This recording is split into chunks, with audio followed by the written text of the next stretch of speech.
World record holder Danielle Campo. One speech can frickin' change your life. And Danielle Campo, the world record holder, goes in and wins the gold. Welcome back to Anchored Minds, the space where we dive into mental health, neuroscience, and the human experience. I'm your host, Lana Doan. And today's guest has a long list of accolades. She's an award-winning speaker, author, a resiliency expert and coach, and the National Ambassador for Muscular Dystrophy Canada. She has several humanitarian awards. Very impressive. She holds an honorary doctorate in law from the University of Windsor, and this will definitely give it away. She's a Paralympic gold medalist. She's here today to share her story of resilience and show us that it's not about avoiding struggle, but about learning how to rise inside of it together. Everyone, please welcome in studio today, Danielle Campo McLeod. All right, let's get into it. Let's do it. Okay, so maybe we could start off by talking about what is muscular dystrophy. Yeah. So muscular dystrophy is a neuromuscular disorder, and Muscular Dystrophy Canada actually covers over 1,000 different types of neuromuscular disorders. There's that many. There's that many, and actually, with the amazing research that they're doing, they're discovering new gene mutations all the time. So new muscular dystrophies or neuromuscular disorders. So it causes muscle weakness. So no two neuromuscular disorders are the same. So although they may have the same name, they can present very differently. So under the umbrella of neuromuscular disorders, I have spinal muscular atrophy. Okay. Yeah. And well, obviously, it's impacted your life quite a bit and has led you here today to be, an ambassador really for muscular dystrophy. Has it been interesting to figure out for your life and for your children all the different kinds? I didn't know there was like 1,000 different kinds. Yeah, I mean, for my story has been definitely interesting in figuring it out. I was diagnosed with muscular dystrophy at the age of 2. And then as I got older, I started to question my specialists, being like, wait a minute, something, I'm not matching what you said, or wanting to know, especially getting older and thinking about wanting to have kids and all that. I was, would my children have this? And so I went through, all that genetic testing. I went through different genetic testing just to find out if what I actually had. And as I said, with all the research that's always coming out, new developments all the time. So where they could only maybe test, 100 genes, now they can run a panel and it's testing 22,000 genes. And they can say to the exact spelling mistake in your DNA of this is what causes it. So I was diagnosed and then re-diagnosed. And then finally in 2021, diagnosed with spinal muscular atrophy. Wow, that's different because it was. Yes, because for so long we were told that our children, I had a 0% chance of genetically passing it on. And so we were, we chose to have our children and we're really excited about that. And then to find out I was diagnosed with spinal muscular atrophy, where in fact there is a 50-50 chance that can be passed on to your children. And that's where I've heard the acronym SMA. SMA, yes. Okay. So that's what SMA, spinal muscular atrophy. And within the SMA umbrella, there are many different types. So type 1, 2, 3, 4. I even believe there's a type 5. And we have type 4. So 2 of my children were diagnosed with it as well. So yeah, so we have type 4. So a lot of muscle weakness in our legs, difficulty walking, jumping, things like that. Okay. So because of these challenges, you've really grown in your resilience. Yes. And that seems to be your story now. And you're sharing that with other people and hoping to help others. So looking back at your childhood, what's one moment or experience that first showed you what resilience looked like from the inside? I think about the hours of physiotherapy and being really little and, going to physiotherapy and having to have those awful muscle tests and pulling and strengthening and just really knowing that you had to dig deep inside and you didn't want to be there, but you had to be there. And maybe not always understanding the why, but I remember like always from a young age being able to set small goals to be like, okay, I can get through this moment. So definitely I think I go back to physiotherapy and that time of living in a body where it didn't always do what your mind wanted it to do. And so you had to find ways to do it your way. And so To get through and to get just through one and- moment at a time, like you were saying, I'm just going to get through this moment. I'm just going to get through this moment. And I think of like being a little girl, and the first story that comes to mind is wanting to learn how to skip. Every little girl gets a skipping rope in their Easter basket. And so, you know, I got my skipping rope and I was so excited. And then to realize like, I can't jump. Like, how am I going to get over this rope? Right. And everybody brings their ropes to school and they're playing skip. And I'd always be turning the handle and like, I want to be jumping. Right. And I so, don't want to just turn the handle. right? Like, I want Yeah. to be in this. And so I Right. went home with my mom and I was like, let's practice. And I remember she tied one end to our garage and she'd turn it and I couldn't jump and I couldn't jump. And I was like, you can do it. Like, we're going to figure out. And so I got over the rope once and I was like, okay, like we're good. And it wasn't that I had to master it. I Yeah. just wanted to know I could do it. And so I remember even at that young age being like, I got to be resilient in this. And obviously not using that word, but Yeah. in being like, I'm not going to get give through up. this. I got to Yeah. get through this. Yeah. Okay, awesome. Okay, I have a second question for you. So you often say resilience means rising inside the struggle. Can you share a time in your own life when you had to do exactly that and help you rise? So you gave us a great example of the skip rope. Yes. Can you give us another example, perhaps in the pool? Yeah, absolutely. I have lots of moments of, you know, back in my Paralympic history. It makes me feel old when I can say history. But, you know, pushing through workouts or moments of, I think about my first Paralympic Games and, you know, I got there, I dove in the water, I was going in the world record holder and I touched the wall second by 1/100th. And I still had 3 races left to do at those Olympics. And although I was happy with the silver, I was going in the gold medal world record holder. Like it wasn't Yeah. the goal I had set. And so I really had to figure out, how am I going to rise above this moment? How am I going to put all the pieces of this puzzle back together so that I can stand on the top of that podium? And so, you know, it wasn't like I got to say, okay, I want to redo this race. Everybody, let's redo this race. That's not an option. But it was like, what am I going to do for the next 24 hours so that when I come back on this pool, I have risen above this struggle of, you know, that silver medal. And so I took moments to celebrate it, celebrate what I did great in the race, and then really focus on what can I do better and how can I be my best tomorrow. And as a result, how many gold medals? 3 gold medals and 3 world records. Here, this is a picture of Danielle with her medals. Yeah. Thank you. Awesome. I love that. Congratulations again, a Thank million you. times. Yes, I thank you. feel like every time I watch that video of you, it's like we're all reliving it again. Yes. And it's Yeah. so For me too. exciting. Yeah.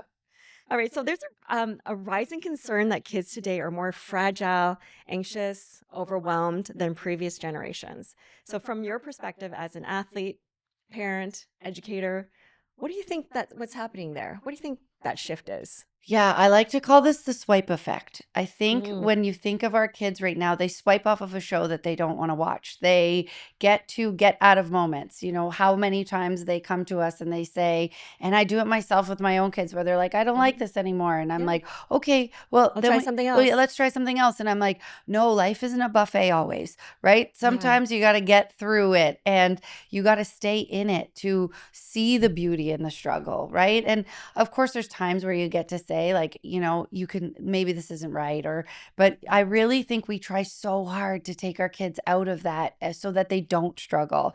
And Because that struggle is so important for us today, but we don't know that when you're you don't in know. it. Absolutely. When you're like a parent, you just want to make things easier for people. And, Right? Like looking know. back now, if I could say to you that now having 2 children with spinal muscular atrophy, I wouldn't want any of the struggles I had with this disease to go away because I learned so much in those. I learned so much in those moments. And so I think where we see our fragile kids, it's not that they're fragile, but we just don't give them them the chance to break.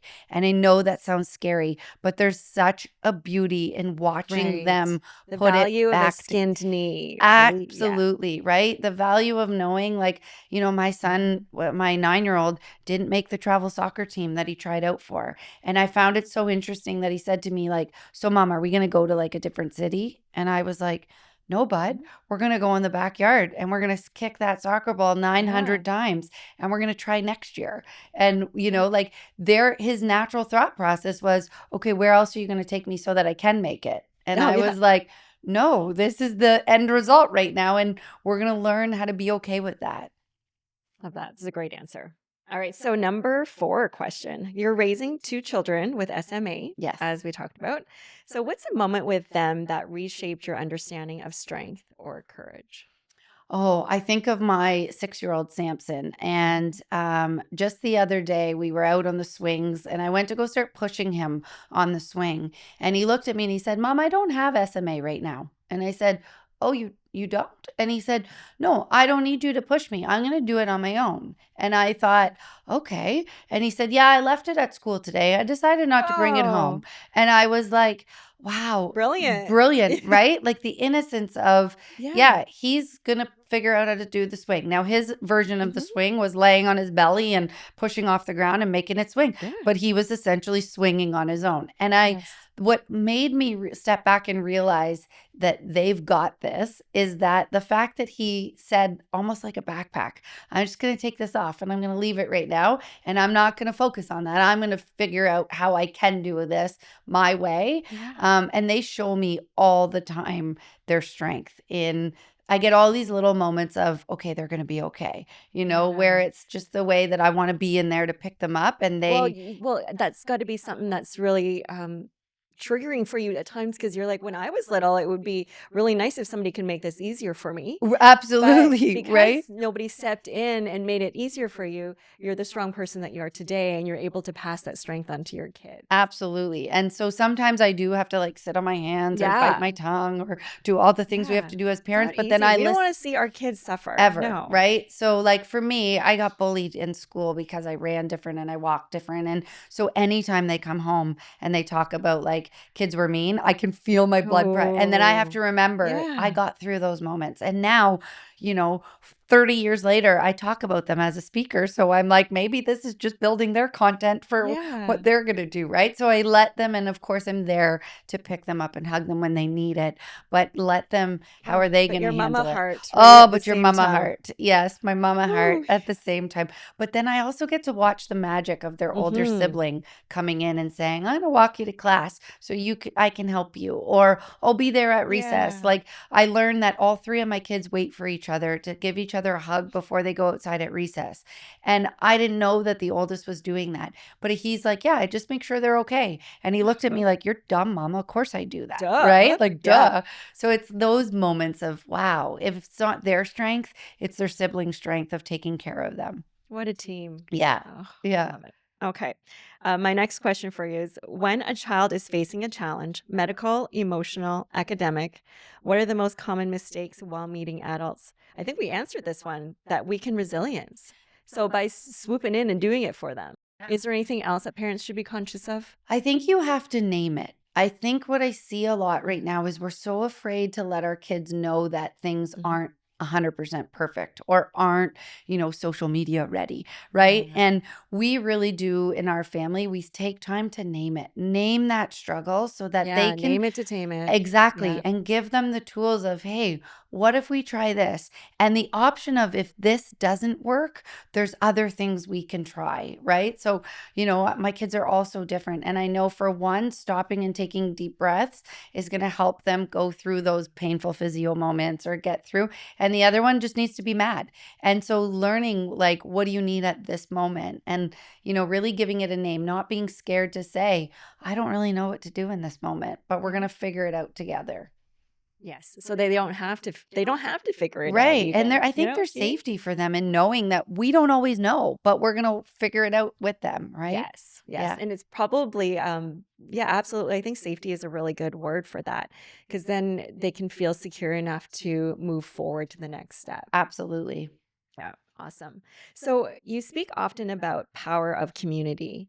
Can you share a time in your own life when community didn't just support you, but fundamentally changed the outcome? I'm here today because of our incredible community. Yeah. And so I for sure can say the power of our community coming together. I had an incredible medical team, but after having Morgan, who's Mhm. my third biological child, I went septic and was battling for my life with only a 10% chance of survival. And my medical team was incredible and did everything medical Oh, that this is a good example of they needed to community. do. Holy cow. Yes. But the Windsor, Essex community, Ontario, our country, our world, but really our local community coming together and lighting candles and, whether they believed in God and were saying prayers or energy and sending that, it's why I rallied back. I felt every candle and every well wish of, I don't know where that energy came from, that I was able to do it the way I was.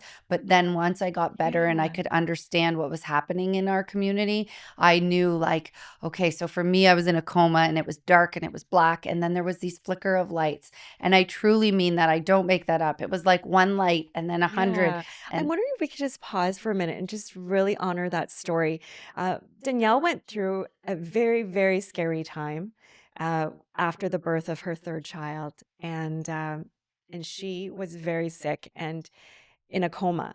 So I don't want to take your story from you. I'm wondering if you can just I don't know if like a short story is not good for that, yeah, but no, but I can kind of summarize. Yeah. yeah. So, being septic, and I had a 10% chance of survival, and even that was, the doctors have now said to us, like, we were just being generous because nobody Mhm. wants to say to your parents and your husband who has 5 children at home, like, we don't think you're going to make it. But I've learned now, really, nobody in the medical world thought I was going to make it, and so my parents were and my husband were given, and my family, Mhm. the option to come in and say goodbye 3 different times, where they knew like this is it. And wasn't at all. I had an amazing pregnancy. Her birth was perfect. It was just an infection, and sepsis.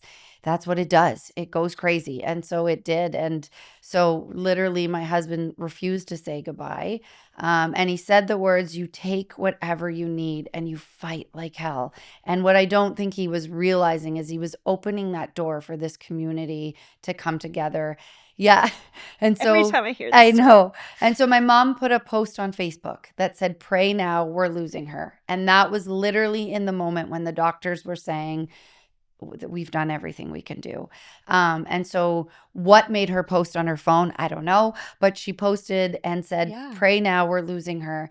And the entire community stopped and literally started lighting candles and literally started, praying. And I like to say flicker by flicker, I got that ignite to get, that pathway where I had to be transferred from Windsor to Yeah. London, and I made it. And so then the doctors were able to say, "We're cautiously optimistic." And it wasn't even Okay. just That's another right? percentage. Like we Yeah. get to get a little higher. And it wasn't even Oh, in just the time yeah. of being sick. It was in actually getting to come back to Windsor and the community still standing up and saying, "What do you need?" Right? "What can we do? How can we help?" People were offering to come and babysit. People were offering to come cook us meals and like, just to even just sit on our front lawn and light a Yeah. can. Like it was amazing how my husband couldn't go to the grocery store without somebody saying, "We're still praying for her." And even to this day, now I get to be the one in the grocery store where they say, "Oh my gosh, you don't know how many candles we had lit for you," or "You don't know our kids painted rocks for you." And so to be able to Mhm. say thank you, That collective energy is so powerful. so powerful. Absolutely. Thank you, Danielle. Yeah.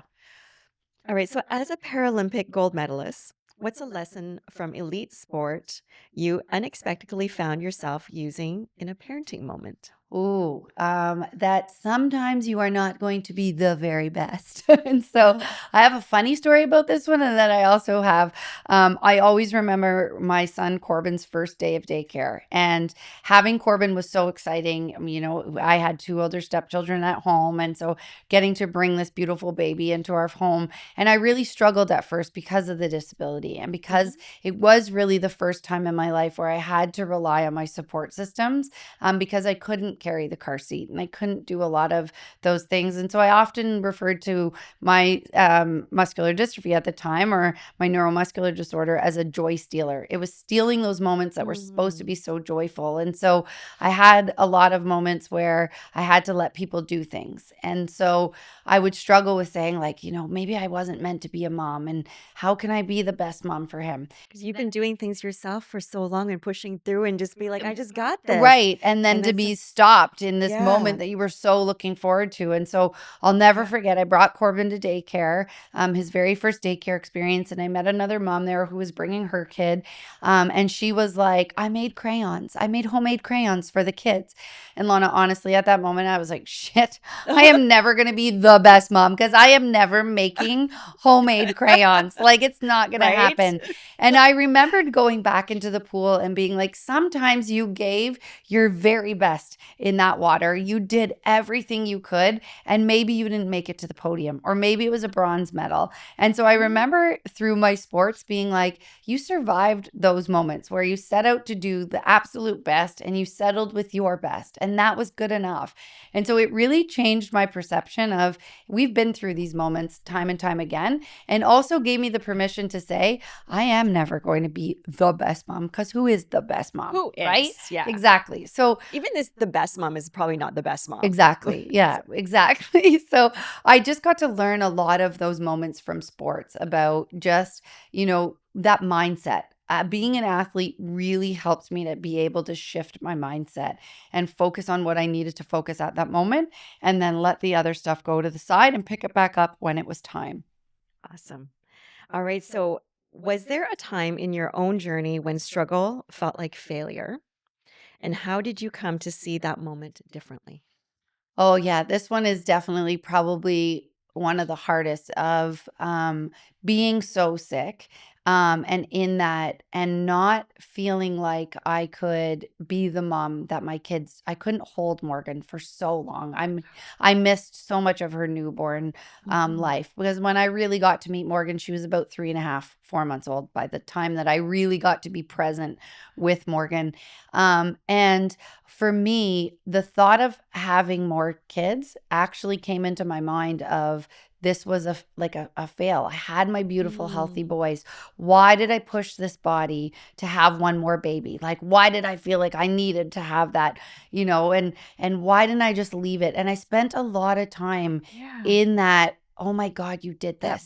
That blame. Yeah. That guilt of not knowing if my kids were going to get the mom back that they had.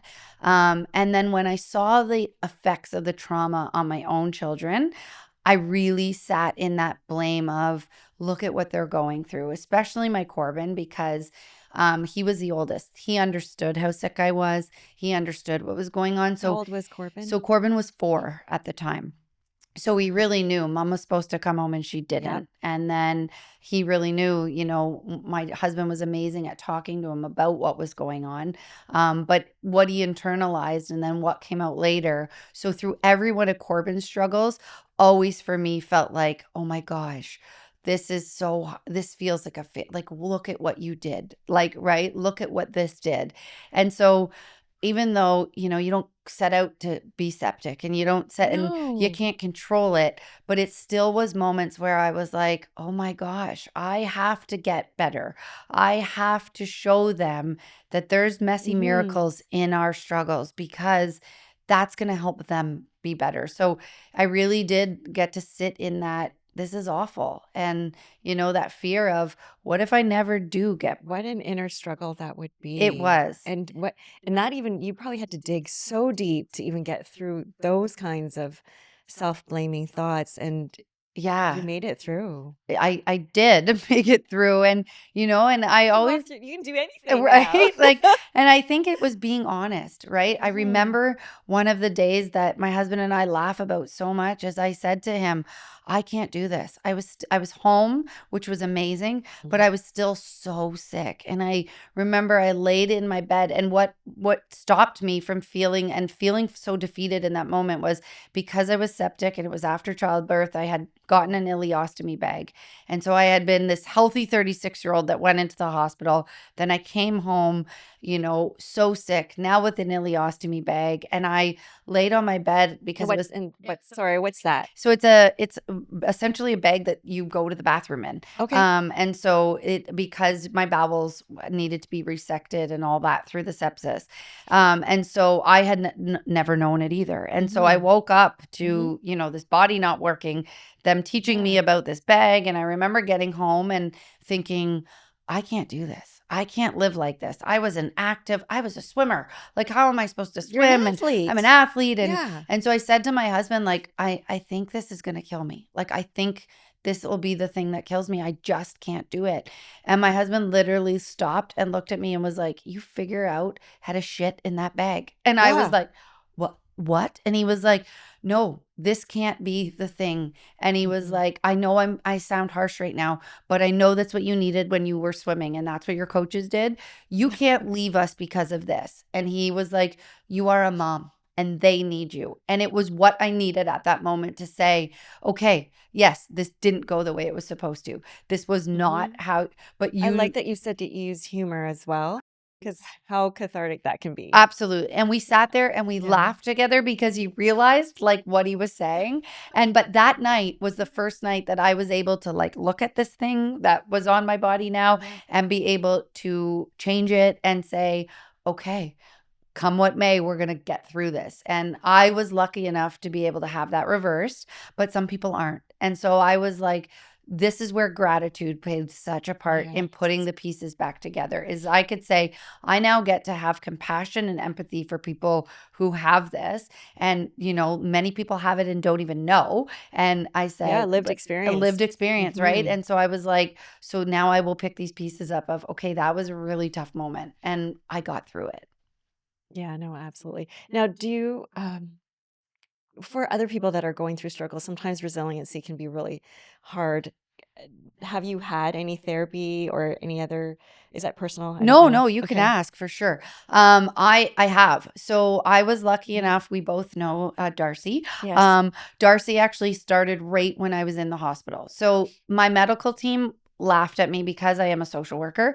And as soon as I was well enough, I was like, I need like your therapist. She's talking about Darcy Thatchek. She was the guest on my 3rd episode, and she's a reproductive counselor. Yes. And we had already had a relationship, being friends, and I needed someone that I could just lay everything to, and someone that would literally just say to me, okay, what are the facts? Because for so long I was so afraid to close my eyes because I thought that meant I'm going to die. Like the last time I closed my eyes, I went in to have a baby, and now this all happened. And so I had that fear. And so immediately Darcy was amazing, and we did stuff right in the hospital room, and she walked alongside me, and we did a lot of just putting the pieces back together. And then I continued to do my trauma work, and I continued to meet different therapists. I know you had Sandra Pelka on, who set me up with an incredible therapist. And so now I still see Krista, and we walk through different trauma modalities together to just be there to, have that tool bank full for when you need it, because you never know, right? Absolutely. So I mean, digging deep inside yourself, absolutely, that's one thing, but really getting help is another thing. And there's no shame in that. I really want to normalize therapy. I want everybody to have therapy. And I mean, you can say, sure, Lana, you're just trying to like secure your job, but it's not really. No. Yeah. I just really wish that for everybody. Like you have somebody to brain dump on if that's the.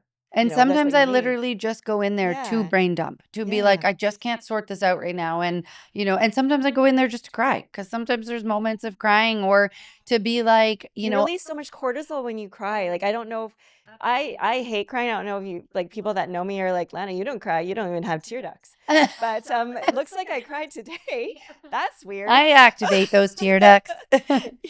Yeah, I think too, Lana, it's so important just to have that safe place because you never know what will be your trigger. For You me, don't. family members went on to have babies. And when I'd get to see that new baby, it was like I was right back in that I never held her as a newborn. And so to hold somebody else's newborn, I couldn't do it. I couldn't do it for the longest time. And I was like, okay, I got to, go through those. So you never know what will be that moment, right? Yeah, no, absolutely. All right, so you've received some of Canada's highest honors. There was a big list, so I couldn't even put it in my intro. It'd be like, be here for a while. Yeah. So, what's a moment of vulnerability, doubt, or fear behind the scenes that taught you something essential about resilience?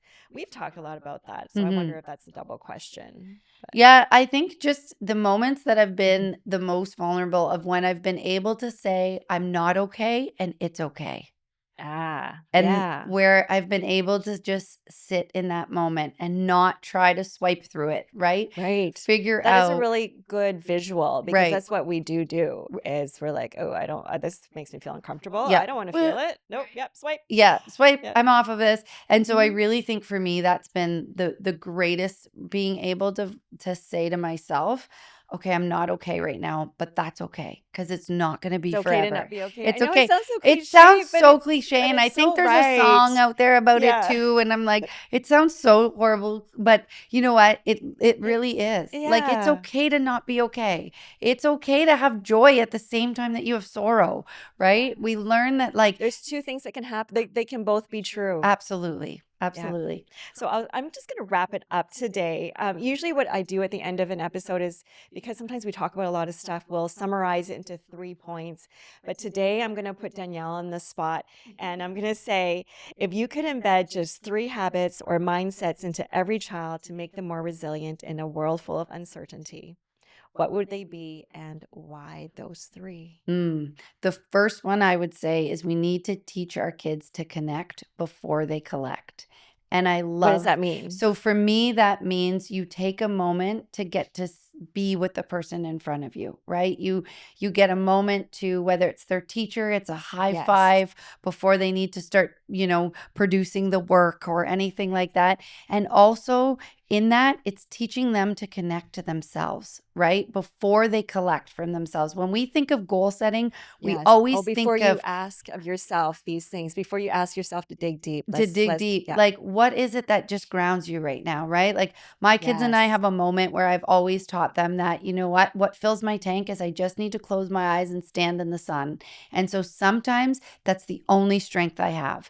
And I'm open with my kids and we've talked about that. So for me, my connecting is having a moment like that, right? And so I think it's important that we teach kids about Okay. that connecting. So they don't have to learn it when they're older, right? So when you say to a friend, hey, how are you? Stop and actually listen to how that friend is doing, right? And so that's one thing. I also think we teach our kids to sit in the uncomfortableness, right? We really, we've talked about it a lot today. We want to swipe through it. I think Sit in it. sit in it and tell me, while you're in it, why this is yucky, why this doesn't feel great, but then tell me how you're going to build your plan, or we call it in our family our ladder, to get out of the yucky. And when you get to see those kids owning it and the strength to do it, that they're, So important. they have it and they I are know. so proud of it, right? And then the other Sometimes thing, it's a bit of a battle though, where you're just like, no, you got this. I'm not stepping in. You yeah, got this.